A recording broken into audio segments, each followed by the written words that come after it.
Voilà, ça enregistre. Voilà.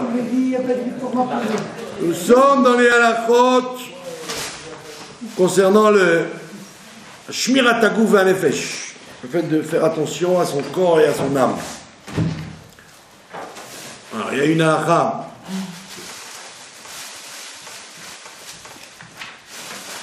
qui nous dit, c'est écrit dans le Zohar HaKadosh, c'est écrit, il faut de faire attention de ne pas croiser les doigts. De ne pas croiser les doigts, c'est-à-dire de mettre une main dans l'autre. D'accord? Alors, le Zohar, il dit ça bien avant que le christianisme dise que justement quand on prie, il faut croiser les doigts. Alors pourquoi le Zohar dit ça? Pourquoi il ne faut pas croiser les doigts, mettre une main dans l'autre? Parce que la main droite correspond au chesed, à la bonté. Et la main gauche correspond à la rigueur. Donc il faut mettre la main droite sur la main gauche. Il faut recouvrir la rigueur avec du chesed.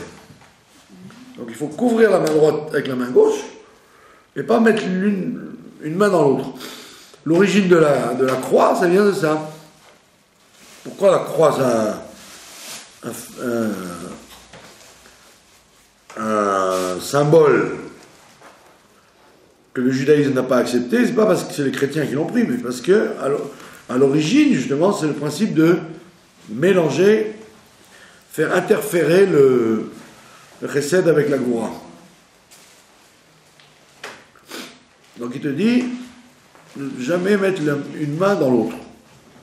Donc tu mets soit une main sur l'autre, soit une main en face de l'autre, mais jamais une main dans l'autre. D'accord? Alors il y en a qui ont voulu dire, les gens qui ne croient pas dans le Zohar, ils disent que le Zohar a été écrit en Espagne. Il y en a qui disent que c'est l'imprimeur du Zohar, qui s'appelait Moshe de Léon, de la ville de Léon. C'est lui qui a imprimé le Zohar, et c'est lui qui a dit qu'il a découvert le Zohar. Alors les gens, les mauvaises langues des universités disent, en vérité le Zohar n'a jamais été écrit par Rabbi Shimon au temps des Romains, il a été écrit par Moshe de Léon en Espagne. Et donc, comme c'était un faussaire, c'était un sage qui était un faussaire, il a fait croire qu'il a retrouvé les manuscrits du Zohar. Donc, mais nous, comme on croit dans le Ramban, Nachmanide, il dit qu'effectivement, c'est le Zohar est effectivement le Zohar. Et que c'est pas un faussaire du tout. Et donc, effectivement, le Zohar aurait été écrit après la destruction du temple par Rabbi Shimon et non pas par Moshe de Léon en Espagne, l'Espagne chrétienne, quoi. Alors justement, les détracteurs du Zohar, ils disent que pourquoi il a inventé ça? Il a dit qu'il ne fallait pas croiser les doigts au nom du Zohar pour dire ne faites surtout pas comme les chrétiens qui, quand ils prient, ils croisent les doigts, croisent les mains. Mais nous savons que nous avons confiance dans le Ramban et nous disons qu'effectivement, bien avant que les chrétiens aient pris cette coutume de croiser les doigts, on ne croisait pas les doigts et on ne faisait pas de croix. D'ailleurs, on voit bien que les crucifixions, c'était les Romains qui ont restauré ça. De pendre les gens sur une croix. Dans le judaïsme, il n'y avait aucune croix. On n'a jamais retrouvé des croix dans des pièces de monnaie ou dans des vieilles synagogues jusqu'à l'époque des chrétiens, il n'y en a jamais eu ça. C'est-à-dire que c'est très connu que ce qu'on a dit tout à l'heure d'après la Kabbalah, qu'il ne faut pas mélanger les influences de droite et de gauche, et donc c'est pour ça qu'il ne faut pas croiser les doigts ni faire un signe de croix, parce que c'est comme on ne mélange pas le lin et la laine, le lait et la viande et le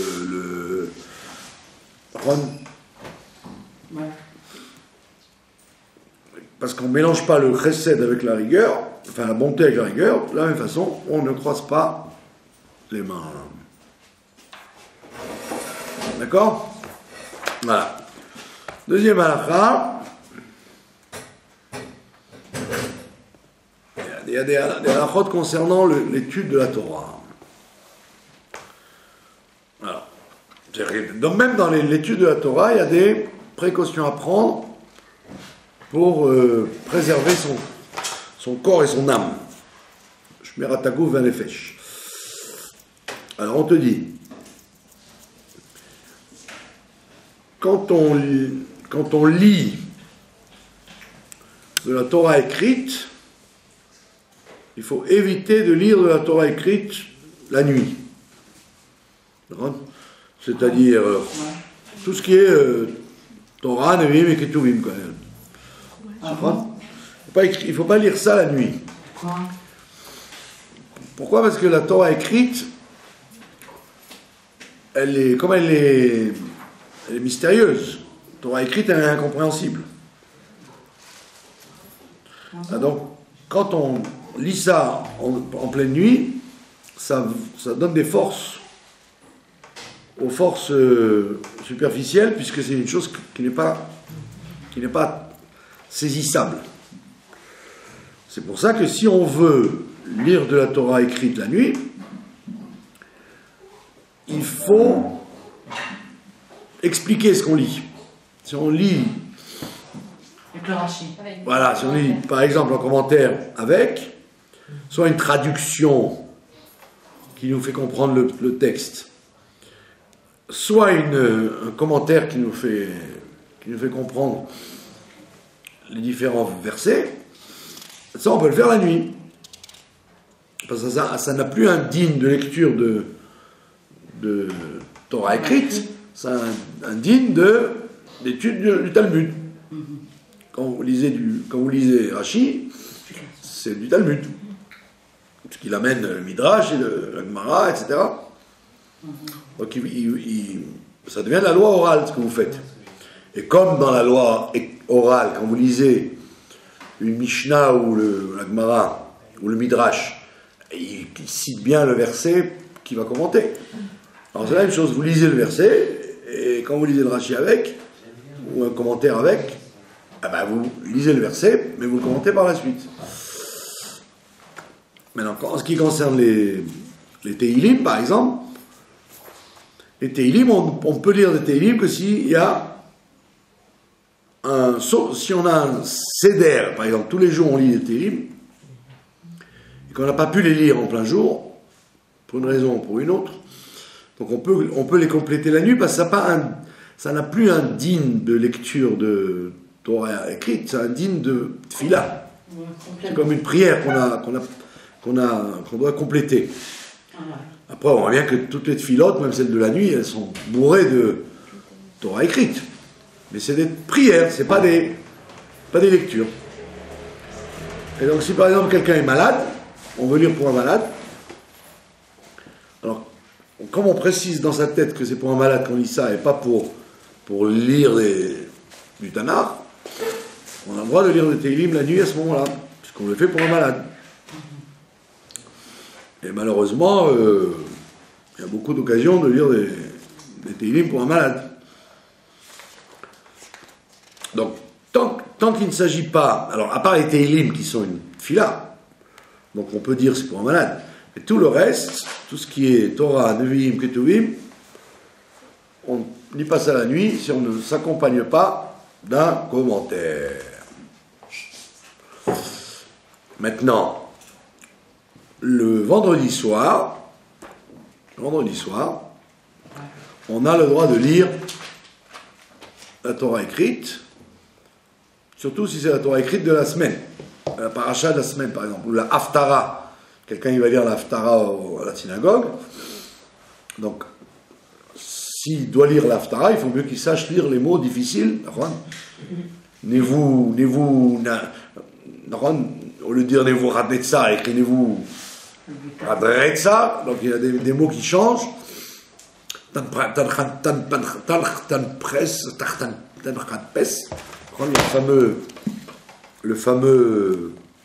fameuse ville qu'on a citée Shabbat, Tarpanches.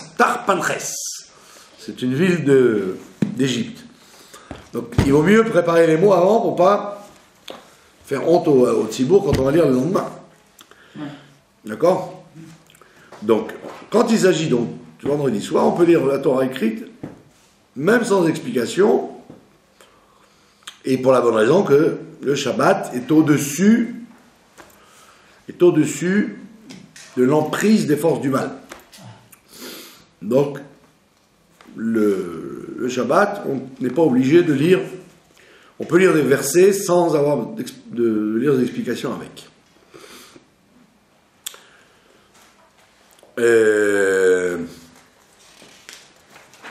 La nuit, c'est de quelle heure à quelle La nuit, c'est depuis les 3 étoiles, c'est-à-dire 20 minutes après le coucher du soleil en Israël, jusqu'à minuit.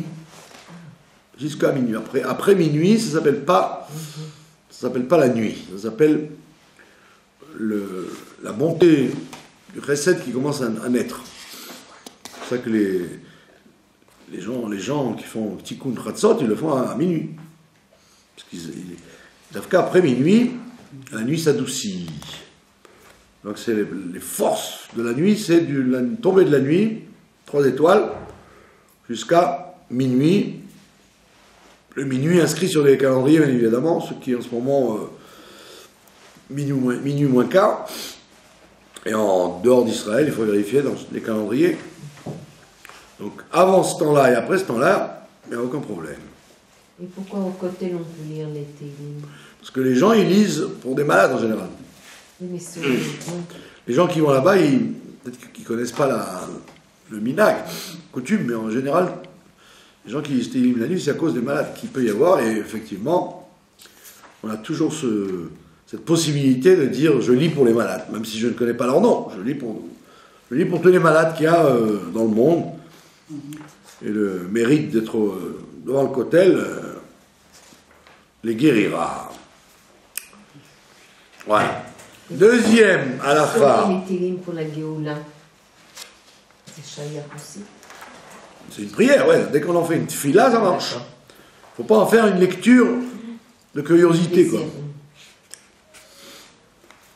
Une lecture c'est ça, pour jouer avec les mots et la grammaire, etc. Deuxième halakha, concernant l'étude de la Torah, il ne faut pas laisser un livre de Torah ouvert quand on ne l'étudie pas. Donc, si vous étudiez un livre de Torah, que ce soit de la Torah écrite ou de la Torah orale, si vous vous levez, même quelques instants, soit pour aller vous faire un thé, ou soit pour aller bercer un bébé qui pleure, donc même si ça prend quelques secondes, le fait de se lever, de quitter le livre, il y a l'ange du livre, l'ange du livre qui vous accuse. Il dit quoi? Il a quitté la Torah pour aller se faire un thé. Donc pour ne pas se faire accuser par l'ange des livres, donc soit on tourne la page, on se met à une page où on n'était pas, soit on ferme le livre, mais on risque de ne pas se rappeler où on était. Soit on tourne la page, soit on ferme le livre, soit on met quelque chose dessus. On le recouvre, par exemple, avec un autre livre, pour ne pas qu'on voit l'écriture. Pour ne pas se faire accuser, quoi. D'accord? Et même si vous allez faire une mitzvah, on ne parle pas de quelque chose qui va vous déconcentrer. On est en train Un bébé qui pleure, vous voulez lui remettre sa sucette dans la bouche. Ou la soupe qui est en train de brûler, vous voulez vite éteindre le gaz. Vous allez dire, mais c'est une mise-vache, je suis pas en train de m'éloigner de l'étude. Ouais. Effectivement, tu es en train de t'éloigner de l'étude, même si c'est pour faire quelque chose d'autre. Et c'est pas pour rien que le nom du démon en hébreu, ça s'écrit Shindalet. D'accord? Et Shindalet, il y en a qui disent c'est les initiales de Shomer Dapim, celui qui garde les pages. Ah ouais? Ouais. Celui qui garde les pages. Donc si vous arrive cette histoire-là, soit vous avez un garde-page et vous fermez le livre dessus, soit vous tournez la page, et à ce moment-là, vous êtes couvert. D'accord? Avec un ciseau, c'est la même chose? Avec un ciseau, on est en train de faire un filet, c'est avec un ciseau. Oui, c'est la même chose, oui. C'est valable pour tout livre de Kodesh. Tout livre de Kodesh Qui était libre. risque d'être une accusation sur nous. C'est plus un livre d'études qu'un livre de prière, mais même un livre de prière, comme il y a des choses qui sont de l'étude dedans, si tu changes de place, je tourne la page. Voilà. Et on va finir avec une petite curiosité. Quand tu achètes un livre et que tu veux pas qu'on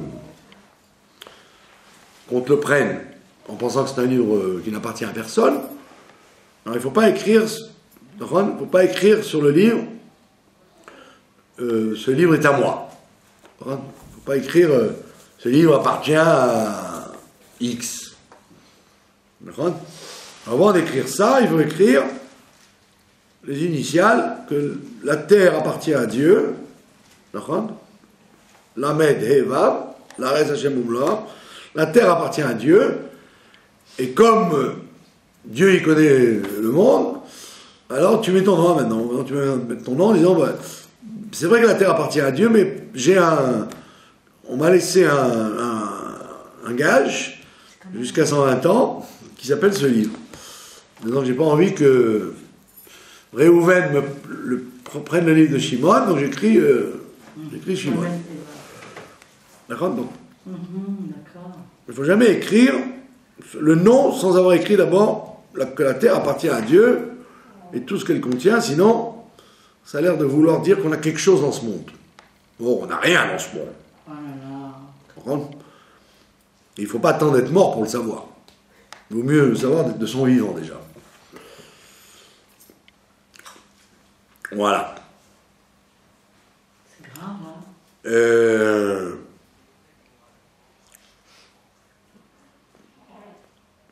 Par contre, s'il a offert ses livres, il a offert ses livres, donc il reconnaît que ses livres ne sont pas à lui puisqu'il vient de les offrir. Là, il peut écrire son nom pour avoir un mérite. Il peut écrire offert par famille truc ou par X, pas pour s'enorgueillir, mais pour avoir un mérite. Comme ça, chaque fois qu'on ouvre le livre, même si on ne lit pas son nom, il a une partie du mérite de l'étude de ce livre par le fait qu'il a offert ce livre. Donc, à cette condition-là, on peut écrire son nom pour s'acquérir des mérites dont on a toujours besoin par les temps qui courent. Voilà. Pas de questions? Est-ce que pour les livres, on peut faire des photocopies? Ouais. On peut faire des photocopies si l'auteur vous permet. S'il y a écrit dessus, comme dans les livres d'école, interdiction de photocopier, même en partie, vous n'avez pas le droit. S'il y a écrit c'est permis, vous avez le droit. Même si c'est pour une classe, une maison de...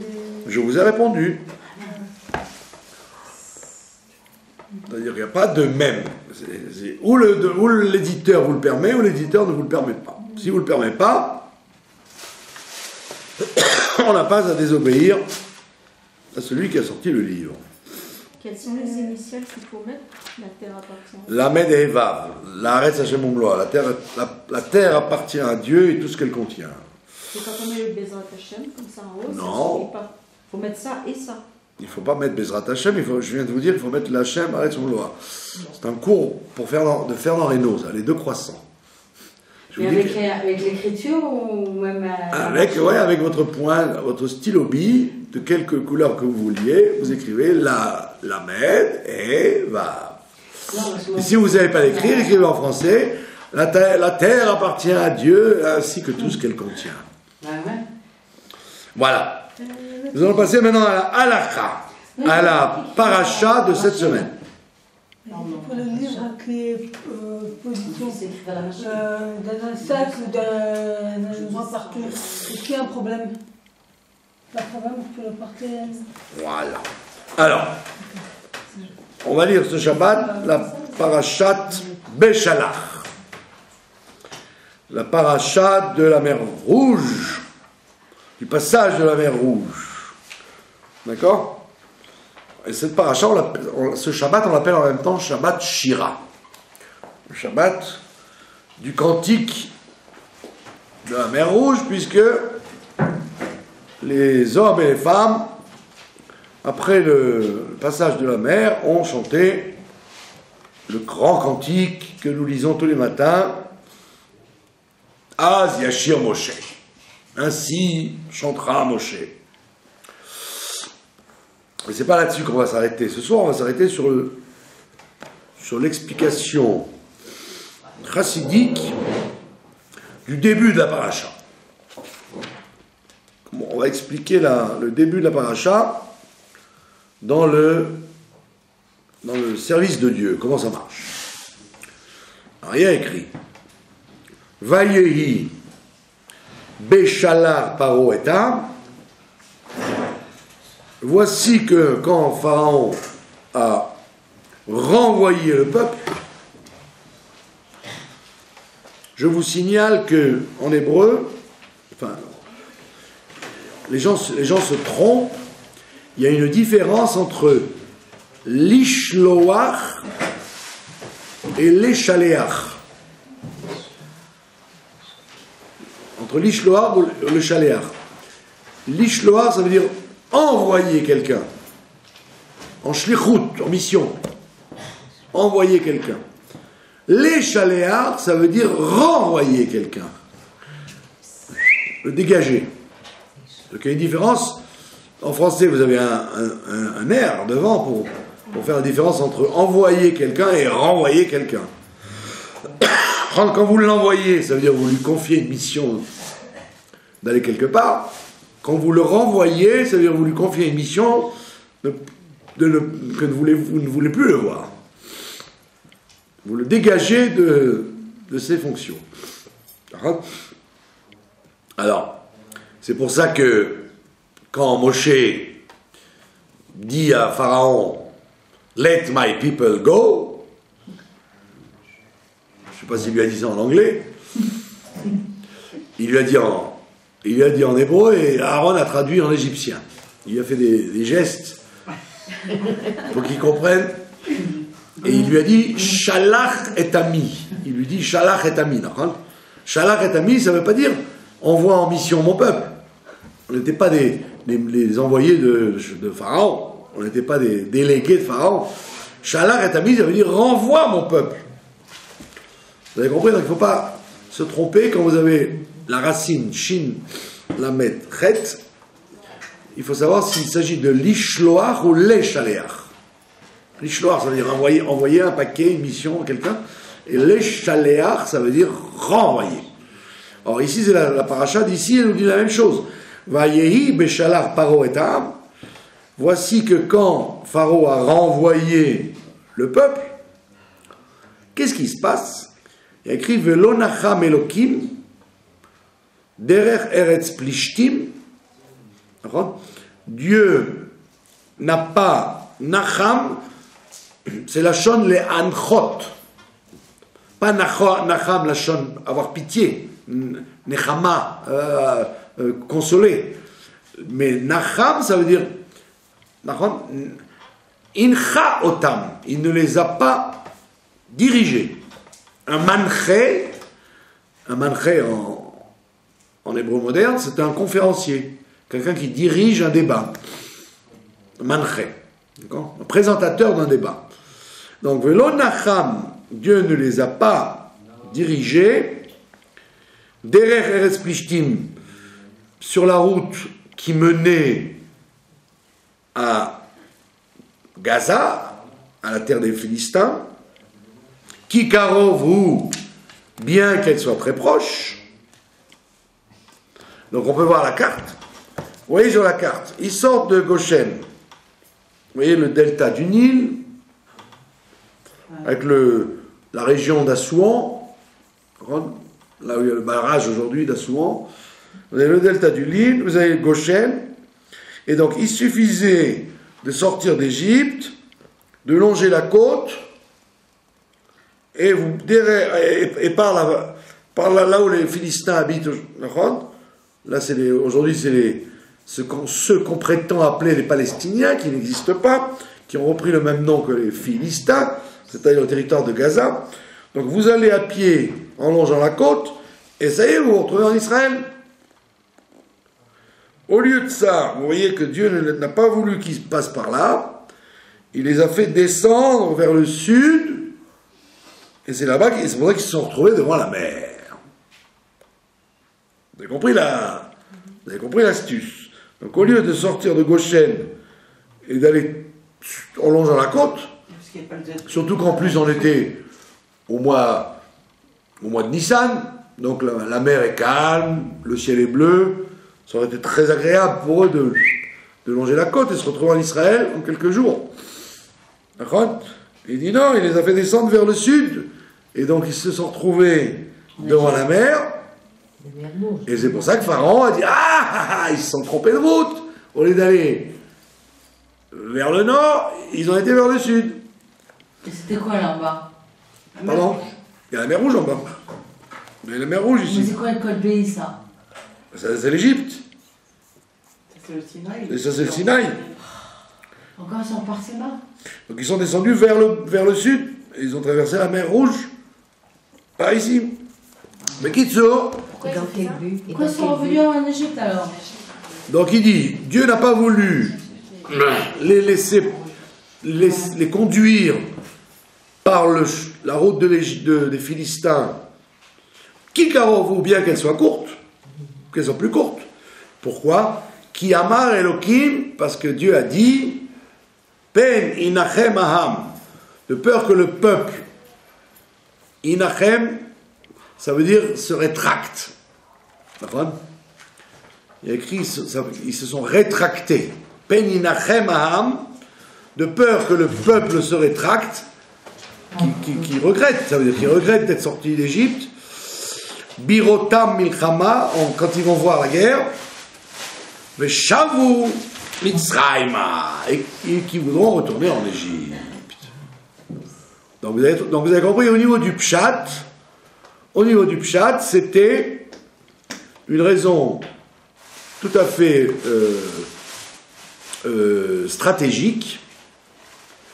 Comme il voulait les faire sortir d'Égypte pour leur donner la Torah, il a dit à la première alerte, comme c'est un chemin très court et un chemin tout droit, ils font marche arrière tout de suite, comme ils passent par la mer et viendront de l'autre côté. Ils repasseront exactement par le chemin qu'ils ont pris. Alors que là, ils se retrouvent dans le sud de l'Égypte, devant la mer Rouge. Donc s'il y a une guerre, s'il y a quoi que ce soit, ils ne savent même pas comment on revient, puisqu'ils sont enfoncés dans le sud de l'Égypte. Puisqu'ils allaient vers le Soudan, en marchant comme ça. Ils se retrouvaient vers le Soudan, d'où la réaction devant la mer, qu'est-ce que tu nous as fait, quoi. D'accord? Bien qu'ils n'avaient pas de carte, ils ont compris qu'il y avait un bug. Pourquoi Hachem a Donc, fait ce détour? vous avez compris le pshat. Vous avez compris le pshat, pour éviter que, dès qu'il va y avoir une guerre, hop, ils se rétractent et qu'ils reprennent un chemin très court en disant on n'est pas loin de l'Égypte, allez, venez, on retourne. déjà comme ça,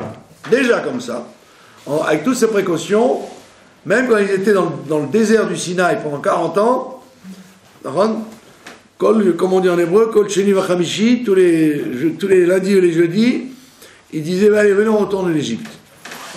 En sachant même pas comment on retourne, mais on se débrouillera pour y retourner, vous voyez. Même si c'est compliqué, on y retournera. Donc si déjà, quand ils étaient enfoncés dans le désert du Sinaï, ils voulaient retourner en Égypte, imaginez-vous, après quelques jours de sortie d'Égypte, qu'ils allaient vouloir retourner. Et ça, c'est le pshat. Donc on dit, Dieu n'a pas voulu les diriger vers le côté de la Philistie, par la mer, bien qu'il était plus proche, parce qu'il a dit, s'il y a la guerre, en voyant la guerre, ils voudront retourner en Égypte. Maintenant, on va expliquer ça d'après la Chassidoute. Alors, d'après la Chassidoute, il faut donc resituer les concepts. Les concepts qu'il y a ici. Alors, quand une personne se lance dans l'Avodat Hashem, dans la conquête du moi et la course vers Dieu, ce qu'on appelle le Avodat Hashem, le service de Dieu.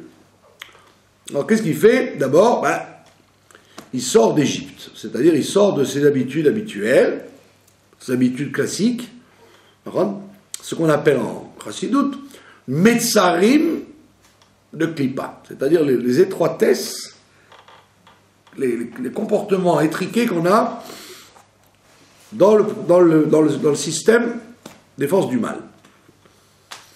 Donc il prend des grandes décisions, d'accord, il jette sa vaisselle pas cachère, il ferme son téléphone Shabbat, il commence à faire le mitzvot, etc. Donc il sort de son Égypte. Très bien. Alors quand il va sortir de son Égypte, qu'est-ce qui se passe? C'est que quand ils sont sortis d'Égypte, ils avaient un enflammement de voir les plaies, de voir d'emporter avec eux le butin de l'Égypte, etc. Ils étaient très très très heureux, très enthousiastes, comme tous les balais de chouva, entre guillemets.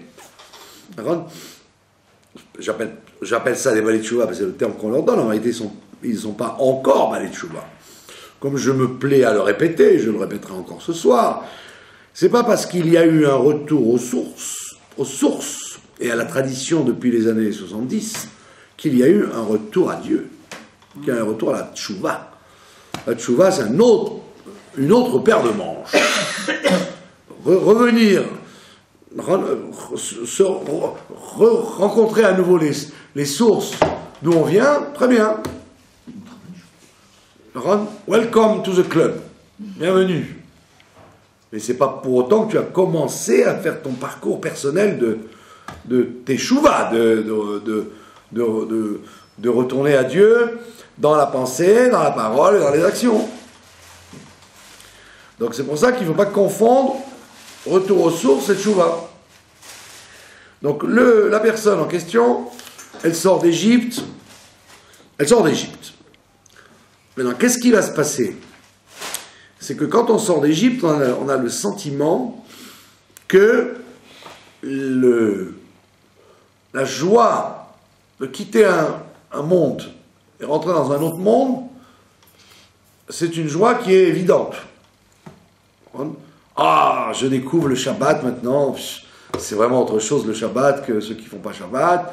Ah, je découvre la communauté, alors qu'avant je vivais avec des gens tatati tatata, etc. Je découvre, et puis maintenant j'ai des horaires, et puis maintenant j'ai un programme, et puis maintenant j'ai des nouveaux amis, etc. Bravo. Donc la personne, elle a une joie de changer de mode de vie. D'accord? Là, on lui dit, attention, tout proche de Mitzrayim, il y a les Plishtim. Les Plishtim, d'accord? Alors, dans la Vodat Hashem, à quoi correspondent les Plishtim? C'est quoi les Philistins? D'accord? Vous avez la Chassidut nous explique que le plishtim vient du terme mavoy amefulash. Mavoy amefulash, ça veut dire le passage. Un passage ouvert des deux côtés. Vous avez dans les lois concernant le Shabbat, vous avez deux structures de petits passages. Soit vous avez un passage qui est ouvert d'un côté mais fermé de l'autre. Ça s'appelle un mavoy satum. Une impasse. Vous pouvez rentrer dans le passage, mais vous ne pouvez pas en sortir.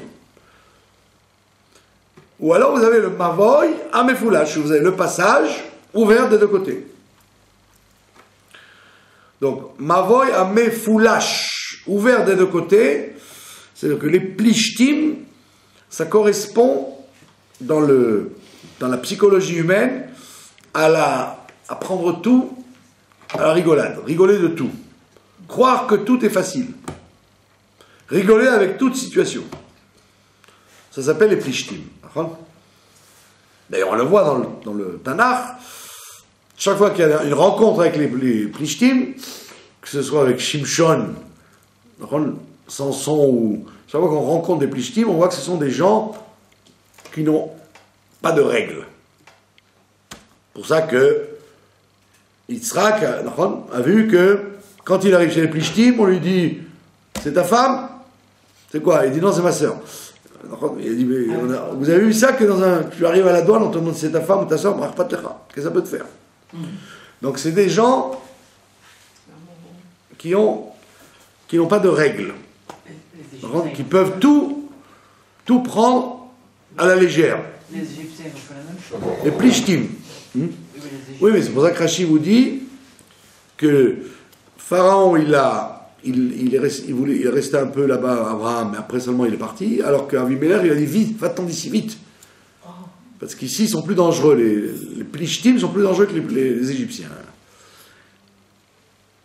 Donc les plishtim, ça correspond au fait de rigoler de tout, de se moquer de tout. Donc c'est la letzanout, le fait de prendre tout à la plaisanterie, à la légère, et la holelout. La holelout, ça veut dire la rigolade, quoi. De rigoler des malheurs des gens, même de la Torah, de ne prendre rien au sérieux. Dès que vous prenez quelque chose au sérieux, on vous dit regardez-moi celui-là, il est... Oh là là, il prend tout au sérieux, il est vraiment angoissant. D'accord? Donc c'est ce qu'on appelle, c'est une force du mal qui est directement liée avec l'Égypte. C'est le fait de plaisanter et de railler, de rigoler du sérieux dans le service de Dieu. De dire que le service de Dieu c'est quelque chose qu'il faut prendre très au sérieux. Les gens, les Philistins vont se moquer de vous. Donc c'est ce qu'il te dit là. Il te dit, sache que quand tu sors d'Égypte, quand Pharaon te laisse partir, te renvoie, allez, ça y est, tu n'es plus dans les mains de l'Égypte. C'est-à-dire tu as quitté l'étroitesse afin de dire je ne peux pas faire Shabbat parce que j'ai peur pour ma parnassa, je peux pas manger cachère parce que mes amis vont me trouver bizarre, je peux pas, si je suis une fille, si j'arrête le pantalon, on va dire que c'est une religieuse, ça y est. Donc si tu as quitté tout ça, allez, ça y est, tu n'es plus en Égypte. Pharaon t'a renvoyé. Très bien. Qu'est-ce qui va t'arriver maintenant? C'est que tu es heureux, tu es bien. Tu es dans un système où il y a une adéquation entre ton âme et ton mode de vie. Très bien. Qu'est-ce qui va se passer? C'est que maintenant, tu risques de prendre à la plaisanterie le service de Dieu.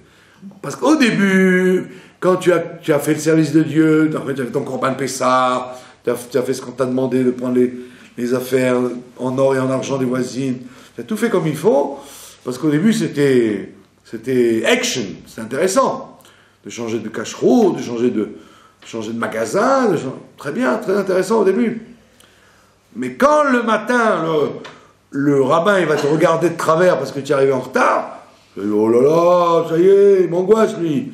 Mais toute ma vie, je me suis levé à midi, qu'est-ce qui me gonfle maintenant parce que j'arrive à 8h02. D'accord? Ou alors on me fait taire parce que je parle pendant la prière, ou on me fait taire quand je ne veux pas étudier, ou on me dit faites attention à ça, faites attention à ça. Ouh là là, mais c'est pas... C'est de la folie ce judaïsme-là. Donc on te dit ça c'est...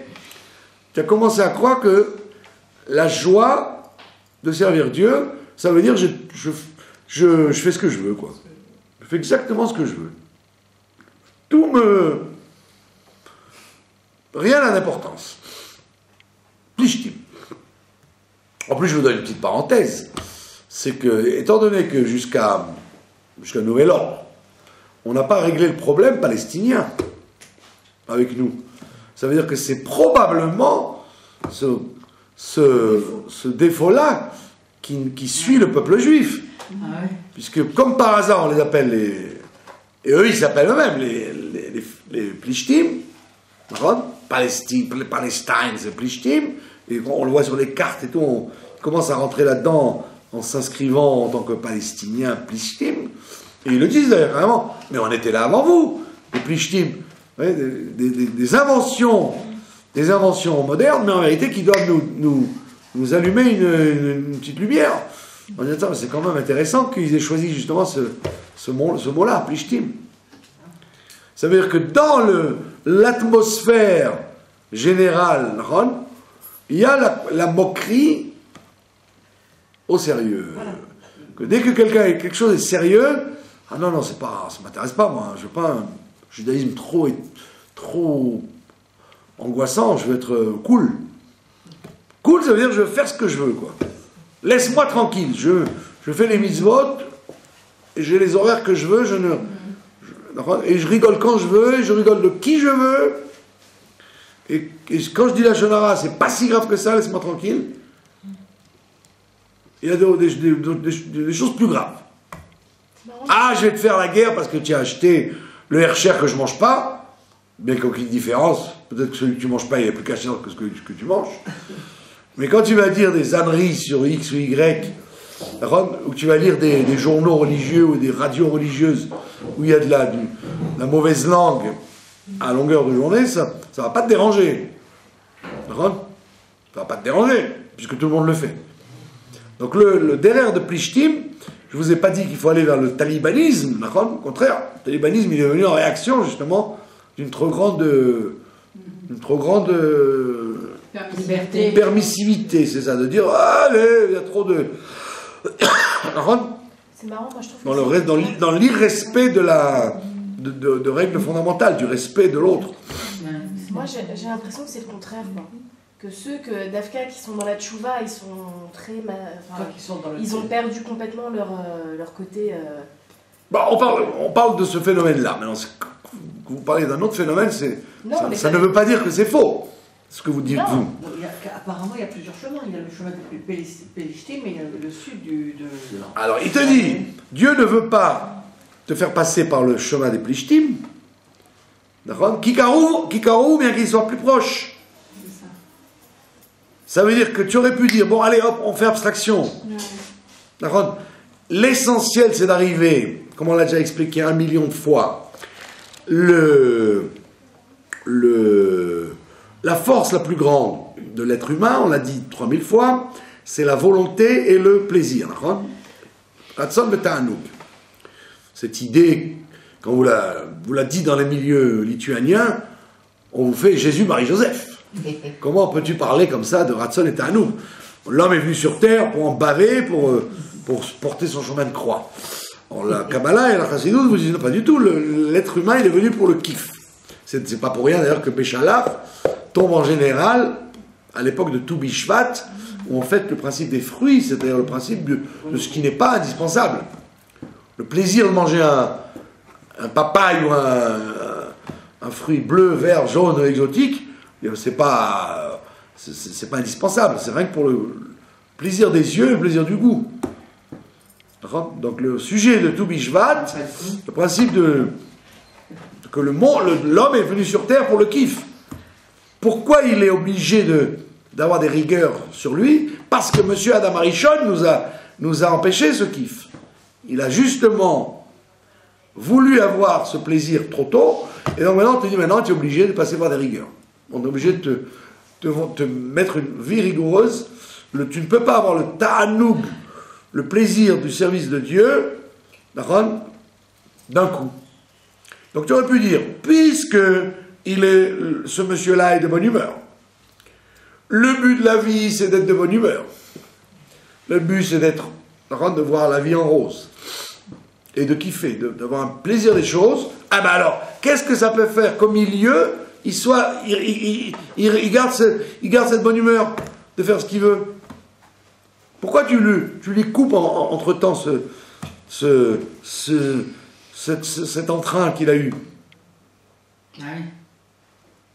Quand il a quitté le système dans lequel il était, il est rentré dans un système où il est très énergique pour commencer à faire les mitzvot. Ça lui plaît beaucoup, etc. Il est assidu au cours, il fait attention à tout, aux mitzvot, et il est très très content. Maintenant, il a des choses qui vont pas, ben laisse-le faire, c'est pas grave. Parce que le chemin de Plishtim, il est proche, et puis après il arrivera en Eretz Israël, c'est-à-dire il arrivera dans le pays où coule le lait, le miel, etc. Quel est ton problème? Il dit non, parce que bien que le chemin des Plishtim il est très proche, Dieu a dit, quand ils vont voir la guerre, ils vont vouloir retourner en Égypte. Ça veut dire quoi? Ça veut dire que dès que dans ta Avodat Hashem, tu vas te retrouver avec des obstacles maintenant. Parce qu'il va falloir travailler honnêtement et pas faire du téléphone pour voler des gens. Il va falloir donc travailler honnêtement. Il va falloir faire très attention aux relations humaines.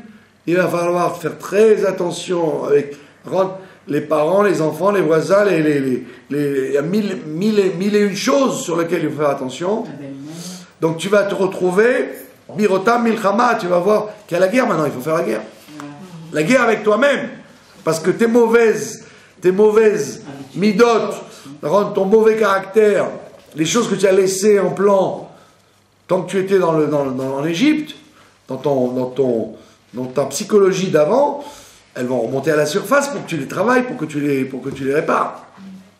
Et donc tu vas être obligé de voir la guerre entre ton âme animale et ton âme divine, et que tu vas voir que c'est pas du tout évident cette guerre. Ça peut même être une guerre toute la vie. Ouh, donc on dit, si tu le laisses aller vers la route des Plishtim en lui disant, moi je fais ce que je veux, je me défoule, je me détends, parce que ça suffit de vos histoires, hein, tu ne crois pas qu'il va arriver au plaisir, au ta'anoug de la Avodat Hashem, dès qu'il va avoir le moindre pancher, le moindre problème, le moindre obstacle, que même dans la Parnassa, à l'époque dans la Parnassa, comme il volait les gens, il gagnait de l'argent sans se fatiguer. Maintenant qu'il est obligé de faire attention à tous les détails du Shulchan Aruch pour ne pas voler le patron, ne pas voler le client, ne pas mentir au téléphone ou pas au téléphone, ne pas dire des choses inexactes. Il y a une rigueur beaucoup plus forte. Il se dit, oh là là, mais je n'ai pas d'argent, j'ai de gros problèmes de Parnassa maintenant. Donc, dès qu'il va être confronté avec cette guerre, il va vouloir retourner en Égypte. Il va dire, ah, mais c'était beaucoup mieux l'Égypte. En Égypte, c'est vrai que j'avais le pharaon sur le dos, mais en vérité, je n'avais pas les mitzvot sur le dos, je n'avais pas le bon Dieu sur le dos. Je prenais des coups et j'avais à manger. Là maintenant, je prends des coups pour mon passé, et quand je dois manger, il faut que je lève les yeux au ciel. À chaque seconde, je suis obligé de faire la guerre avec moi-même. C'est pour ça qu'on te dit, ne crois pas que laisser les plishtim, laisser les gens vivre dans le laisser-aller, en disant, bah, tu vois, malgré tout, regarde d'où il vient, regarde c'est pas mal ce qu'il fait. Alors, c'est pas du tout une politique d'éducation, parce que tu laisses le libre cours à des tas de comportements de plishtim, c'est-à-dire mavoy amefoulash, que ça va dégrader les relations humaines, ça va dégrader les relations entre les hommes et les femmes, entre les parents et les enfants, entre les d'accord. Donc tu dois justement déjà ne pas laisser les gens passer par le derrière des plishtim. Tu peux être besimcha, au contraire, il faut être soit de bonne humeur, mais pas au détriment de ton voisin, pas au détriment de beaucoup de choses qui sont comment dire, qui sont aussi du judaïsme. Le judaïsme, c'est pas des inscriptions Torah, Mitzvot, Kashrut, c'est tout un travail de travail sur soi que le fait d'être plishtim ne permet pas. Plishtim, c'est dans un kidouche. Tu n'es pas obligé de passer un kidouche parce qu'on mange au lieu d'étudier, de rigoler, de prendre tout à la rigolade. Quand tu dis du mal de quelqu'un, les gens disent je ne veux pas entendre, ils disent ah là là, oh là là, ça va, qu'est-ce qu'il y a? On a dit un peu de mal de quelqu'un, il faut bien un peu d'assaisonnement. Ouais, c'est la vérité. Il faut bien un peu d'assaisonnement d'accord? Vous prenez faites un repas de Shabbat, un repas de truc, un repas de mariage. Vous imaginez dire aux gens je ne veux pas que les gens disent du mal les uns des autres, ou à la table du Shabbat, ouvrez un livre en disant écoutez, bon, on va arrêter de parler de la salade, du poisson et de la viande, on va apprendre quelque chose. Les gens vont dire oh là là, la table du Shabbat, ça devient très embêtant, la table du Shabbat. Donc ça veut dire que plishtim, c'est l'extrémité des plishtim, c'est la débauche et la perversion, etc. C'est l'extrémité. Mais cette extrémité-là, elle a commencé par la mini débauche qu'on a en soi quand on se fiche de tout. Puisque extérieurement, on n'a rien abandonné. Donc, qu'est-ce que tu veux chez moi? Pourquoi tu me cries? Pourquoi tu me critiques? J'ai rien abandonné, je continue à faire les mitzvot comme il faut. Pourquoi tu me recherches? Parce que justement, je te recherche parce que le derrière plishtim, bien qu'il soit plus proche pour arriver au plaisir, c'est beaucoup plus agréable de venir à n'importe quelle heure dans un endroit que de venir à un horaire précis. C'est beaucoup plus agréable de se lever quand on en a marre et de partir que de dire non, je reste jusqu'au bout. C'est beaucoup plus agréable de ne pas aller à un endroit en disant je préfère rester devant l'internet que de m'angoisser avec encore le ratan et la kala et le bar mitzvah. Donc le derrière des plishtim, il est très proche, puisqu'il est dans ma route de Simcha, je suis toujours au Simcha. On te dit non, parce que quand il va y avoir la guerre, quand tu vas commencer ta guerre avec ton Yetzer, ça y est, tu vas vouloir retourner en Égypte. Et donc ça veut dire que le principe du ta'anoug, dans le principe du ta'anoug, je vais vous donner une kouda extrêmement importante dans la chassidoute. Il y a deux sortes de plaisir dans le ta'anoug. Il y a le ta'anoug, on en a déjà parlé, composite, et le ta'anoug tout simple. Le plaisir composite, c'est le plaisir qui provient d'une chose. Vous avez du plaisir à cause de quelque chose. Donc il y a la chose, et c'est le plaisir fait que, le plaisir vient du fait que vous rencontrez cette chose. Vous avez une chose extérieure, et elle vous donne du plaisir. Quand vous les unifiez, il y a plaisir.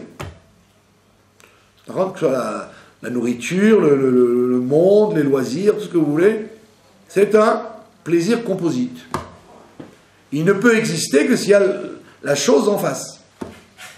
Maintenant, le plaisir pachout, c'est-à-dire tout simple, c'est le plaisir pour la chose elle-même. Pas pour une raison, mais pour la chose elle-même. C'est-à-dire quand vous faites une mitzvah, vous n'avez pas un plaisir de la mitzvah ou de la Torah parce que vous allez devenir riche ou en bonne santé ou parce que ça vous équilibre ou parce que ça vous a fait rencontrer un milieu. C'est pas composite, c'est pour la chose elle-même. Vous avez un plaisir de faire la mitzvah parce que c'est la mitzvah. C'est l'ishma en fait. C'est ce qu'on appelle le lishma. C'est même pas l'ishma. C'est le fait de déshabiller les raisons accessoires qui vous font aimer la chose. Vous pouvez donner un D'accord? exemple? Pardon? Vous pouvez donner un exemple? Alors, en règle générale, quand les gens font une mitzvah ou s'occupent de Torah ou de judaïsme, ils le font dans un but personnel, c'est-à-dire que le plaisir qu'ils en ont n'est pas pour la chose elle-même, mais c'est pour la conséquence que ça a. Pour la compréhension. Quelqu'un, il a mis les filles, il a mis la tzedaka, hein, où il a allumé les bougies, il a le sentiment de « Ah, je me sens bien, j'ai allumé les bougies. Ouais. Parce que maintenant, je ressens Shabbat, j'ai allumé les bougies. » Non, tu dois avoir un ta'anouk d'allumer les bougies parce que Dieu te l'a demandé. Oui, pour l'étudier. Peu importe qu'il y ait des raisons secondaires, On va profiter. que tu amènes de la lumière dans le monde, que tu amènes de la lumière dans ta maison, que tu as pris le Shabbat sur toi, tout ça c'est les raisons accessoires. Le but de la manœuvre, c'est que tu as allumé les bougies, c'est tout. Tu as fait la tzedaka, même si tu te sens bien, tu as fait la tzedaka, mais tu dois te sentir bien parce que c'est la tzedaka, pas parce que tu as le sentiment que grâce à ça, Dieu il va t'éviter de perdre de l'argent, Dieu il va t'éviter des malheurs, Dieu il va t'éviter des maladies. Donc tu fais la tzedaka en disant, ah, donc le ta'anouk ne vient pas de la mitzvah elle-même, il vient des conséquences intéressées qu'il y a dans la mitzvah qu'on fait. Donc il te dit, L'ishma, c'est ce que j'appelle l'ishma. L'ishma, c'est pas ça? non. Non, l'amour de Dieu, la compréhension. Donc là, on est en train de définir ta'anouk.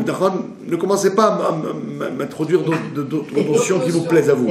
Donc il y a le ta'anouk mourka, le ta'anouk pashut. Le ta'anouk composé avec quelque chose d'autre. Quelqu'un, il n'a pas mangé un morceau de chocolat. Quand il mange le morceau de chocolat, il a un ta'anouk. Mais il vient d'où? Du chocolat. Donc s'il étudiait le même morceau de Torah sans chocolat, il n'aurait pas été heureux. Donc c'est donc le chocolat qui lui a apporté le ta'anouk et pas le morceau de Torah. Alors que là, même s'il n'a pas eu de chocolat, il doit avoir un ta'anouk de faire une mitzvah particulière. Au moment où elle se présente. D'accord? Donc, les gens, quand ils sortent d'Égypte, donc, ils sont contents parce qu'ils ont une poussée d'en haut. On les aide d'en haut à trouver tout sympathique et agréable. Mais c'est une poussée d'en haut. C'est pas un plaisir qui vient d'un travail qu'ils ont fait. C'est une poussée d'en haut qui leur fait voir le mal des mauvaises choses qu'ils faisaient avant et le bien des bonnes choses qu'ils font maintenant. Mais après, le robinet se ferme. Et donc la personne, elle trouve son plaisir toujours, comme elle s'est libérée de Pharaon, elle croit se libérer des obligations avec tout le monde. C'est Plishtim. C'est-à-dire Elle se sent pas... du monde. Ouais, alors qu'il faut rentrer dans un autre esclavage. Ouais. Pas le droit d'être libre. Tu ne peux être esclave... Que quand tu... Tu dois être esclave, alors ton esclavage, c'est celui de la Torah maintenant. Alors que Plishtim, tu n'as pas d'esclavage.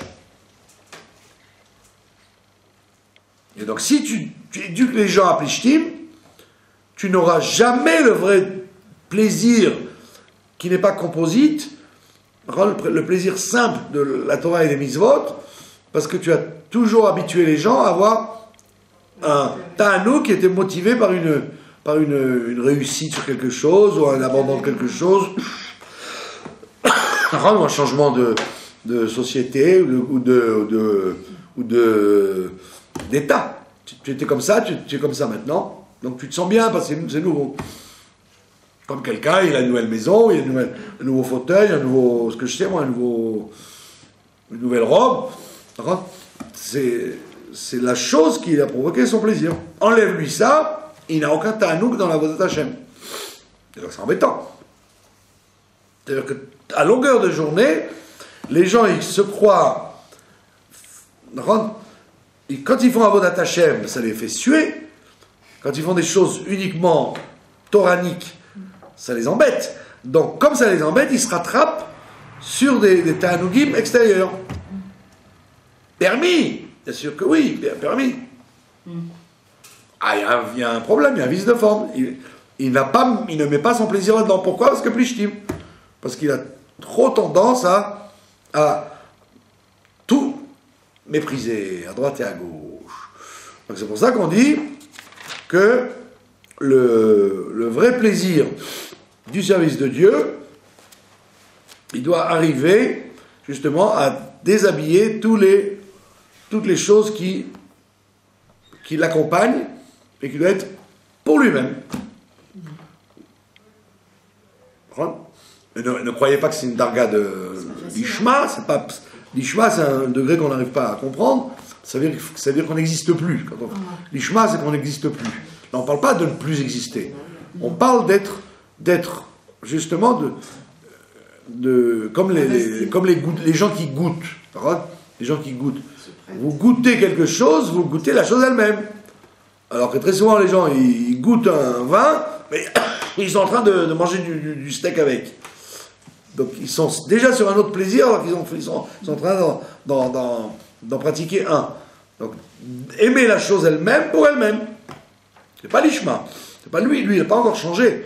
Mais au moins il est arrivé à la concentration sur la chose qu'il est en train de faire. Et donc ça c'est Béchala. C'est pour ça que quand on sort d'Égypte, on est toujours obligatoirement on passe par ce stade-là. C'est que pour les balais tchouva, ça? Non, tous les gens qui sortent de leur Égypte, là où ils sont. Comment on fait Chaque individu sort d'Égypte à un moment donné de son parcours. Comment on fait avec les enfants alors, pour les élever comme ça, genre, qu'ils ne soient pas dans le côté philistine?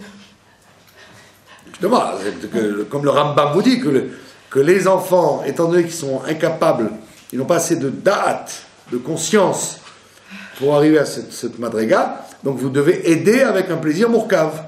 Comme le minag, quand on fait rentrer l'enfant à l'école, on lui fait lécher des lettres au chocolat ou en miel, pour que on relie, pour que pour lui, comme Pavlov, comme le chien de Pavlov, dès qu'il voit Torah, il voit doux, il voit quelque chose de doux. Donc pourquoi? Parce qu'il est incapable de voir la douceur de la Torah elle-même. Donc on lui met du. Donc il est encore au stade où le ta'anoug il est obligatoirement composite. Le moré est gentil avec lui, le professeur est gentil avec lui, donc il va aimer la matière. Le moré est rébarbatif, il va se sauver.